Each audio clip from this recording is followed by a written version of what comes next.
We want to thank all of the participants and all of the performers involved in this event. Without you, it wouldn't be possible to put all of this together and to have people playing these instruments in space like this. The performance will be taking place October 29th, 2015 at the Pomona College Museum. The first performance will be at 5:30 and the second at 7:30. We would like all performers to be present at 5:15 so we can review the score before the first performance. Both performances will be separate interpretations of the score and are expected to be quite different from one another.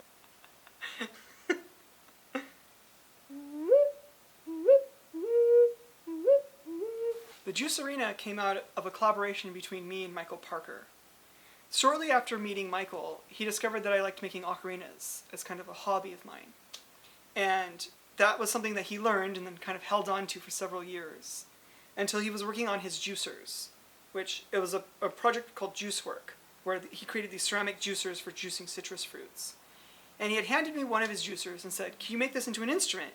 And I told him, "Yeah, I can make that into an ocarina." And that's how the Juicerina was born. Since then, the collaboration has kind of expanded. We initially only made 4 and did a short performance with 4 of these hold instruments that are kind of function as an ocarina normally functions. And then later on, we decided we wanted to do a larger, expanded collaboration, where we were going to make more than 30 instruments. And this time, we made a little bit of a change for how the instruments work. Instead of choosing one hole or multiple holes, we chose to do one slot-like hole on some of them, and others have a large circular hole. This completely changed the way the instruments worked, and it completely created the new ensemble that we're using for the Juicerina performance. We decided to change the range. Rather than just making a Juicerina that's Juicerina-sized, we started making them larger, and so this is like a large juicer, and then even larger, which are now surpassing the size the juicers were normally being made. And then they got larger yet again, creating these very large, more amorphous shapes. And then at the very end, we created 6 extremely large ones. These allowed the musical instrument range to be expanded tremendously. The Juicerina is an extremely easy instrument to play. There are many ways to hold them and kind of arrange the way that you want to perform on them. So some instruments you can hold from below and above, depending on how you want them to sound, and also what makes you comfortable when you're playing them. You shouldn't be afraid to just blow into the instrument and make noise. They're very intuitive for how much air it requires to make a sound, and how to make a quiet and a loud sound on the instrument. Playing them is as simple as just blowing air through the small hole that you'll see on one side of the instrument, and then figuring out how much of the hole that you want to cover or uncover.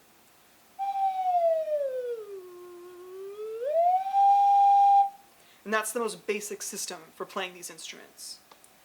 The larger instruments will require a lot more air than the smaller instruments. So an instrument such as this will require more than twice the air of one of the very small instruments like these.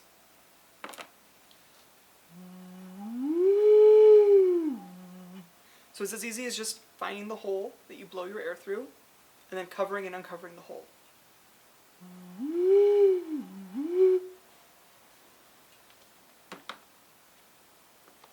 On the small instruments, you may have to resist the air a little bit, so you may have to let the air out very, very slowly compared to what you're used to when you breathe.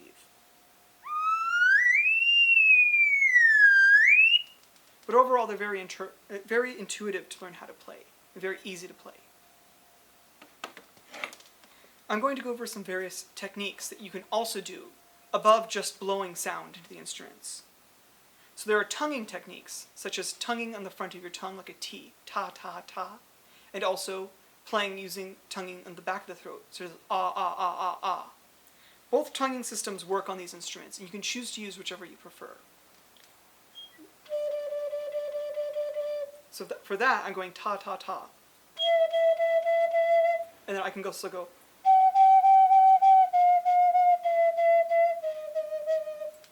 So it's easy to just move your finger in between tonguing the notes, and you can make it sound as though you're jumping in pitch rather than sliding.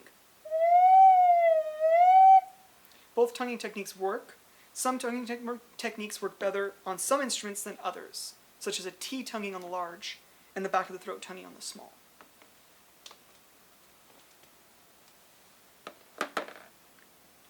Beyond just tonguing the sounds, you could also produce multi-harmonic pitches by singing into the instrument, or for the smaller instruments, humming into them.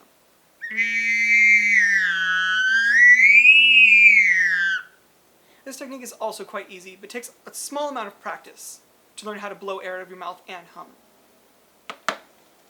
For larger instruments, you have to hum rather loudly to match the pitch of the instrument.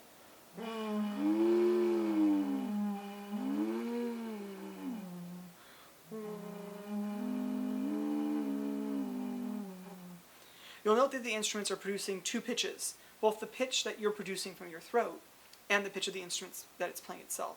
You can mix and match them, changing which pitch you hum and which pitch that you allow from the hole that you're opening and closing.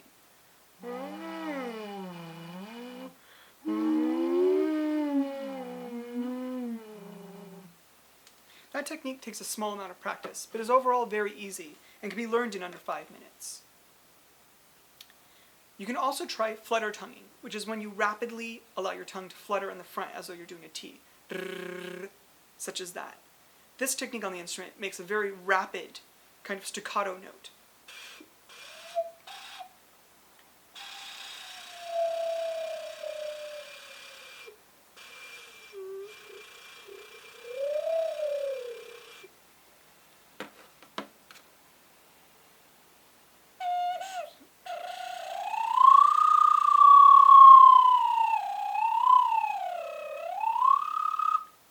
You may note that some instruments do the flutter tonguing much better than others, depending on how much pressure that the instrument allows it to play under.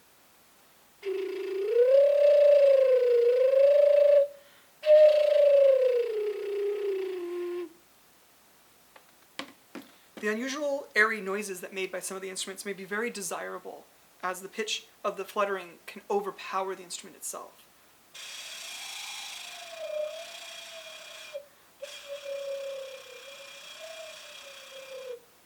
This effect is very interesting because you shift in between the pitch of the instrument itself and more percussive sounds that the body of the instrument is producing. There's another technique on the instrument that you can do called overblowing, where you take the instrument and you blow far more air than the instrument normally allows to be played in the usual fashion. So I would be blowing air to do. If I blow more air, the note will cut out and then a much higher shrill pitch will play instead.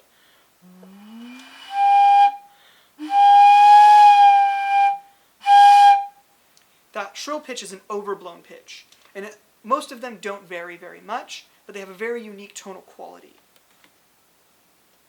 On some of the instruments, you can change the way that you decide to hold them. So for instance, on this instrument, I can cover it with one finger, or I can choose to cover it with two.